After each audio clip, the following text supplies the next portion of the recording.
Kidlat News Updates. Sa ating mga balita, kasong graft isinampa laban kay Porac, Pampanga Mayor Kapil at iba pang opisyal kaugnay ng operasyon ng Pogo Hub. Pagsalpok ng motorsiklo sa ginang nasakay ng wheelchair sa pool sa CCTV. Kaso laban sa 11 Chinese na sangkot sa illegal mining sa Camarines Norte, isasampa ng DENR. Ako po si Cesar Soriano, kasama ang buong puwersa ng Kidlat News Channel para ihatid ang mga nangungunang balita sa buong kapuluan ngayon. Nagsampa ng kasong graft ang Presidential Anti-Organized Crime Commission o PAOK at PNP Criminal Investigation and Detection Group o CIDG kina suspended Porac, Pampanga Mayor Jaime Kapil at iba pang mga opisyal kaugnay sa operasyon ng Pogo Hub sa kanilang bayan.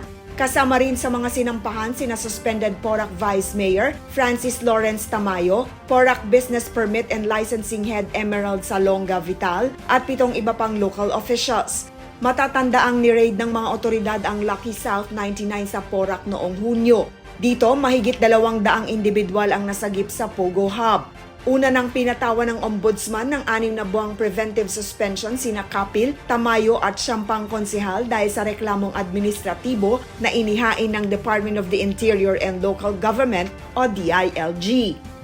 Sa poll sa CCTV ang pagsalpok ng isang motorsiklo sa ginang na nakasakay ng wheelchair habang tumatawid ng kalsada sa Nagcarlan, Laguna. Sa video, makikita na nakasakay sa wheelchair ang ginang at tinutulak ng kanyang anak na lalaki habang tumatawid ng kalsada. Habang papalapit sa kabilang bahagi ang mag-ina, biglang dumating ang motorsiklong mabilis ang takbo at sinalpok ang mga biktima.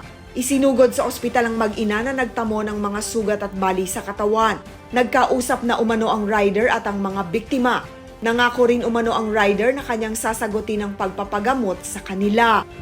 Kasalukuyang hinahanda ang isang kaso laban sa mga individual na sangkot sa di umano'y illegal mining operation sa Paracale, Camarines Norte. Sa isang statement, sinabi ni Department of Environment and Natural Resources o DENR Secretary Maria Antonia Yulo Loizaga na kasalukuyang nakikipag-ugnayan ng DENR sa mga otoridad at iba pang ahensya ng gobyerno sa pagbuo ng kaso. Paliwanag ng kalihim dahil isang small-scale operation ito, parte ng kaso na suriin ang involvement ng local government at local community sa operasyon ng pagmimina. Arestado nitong weekend ang 11 Chinese na nagtatrabaho sa ilang illegal mining sites sa Paracale na may dala lamang na tourist visas. Sumailalim na rin sa inquest proceedings ng immigration violations ang mga inarestong banyaga. Para sa Kidlat News Updates, ako si Rosalyn Sinchonko, nag-uulat.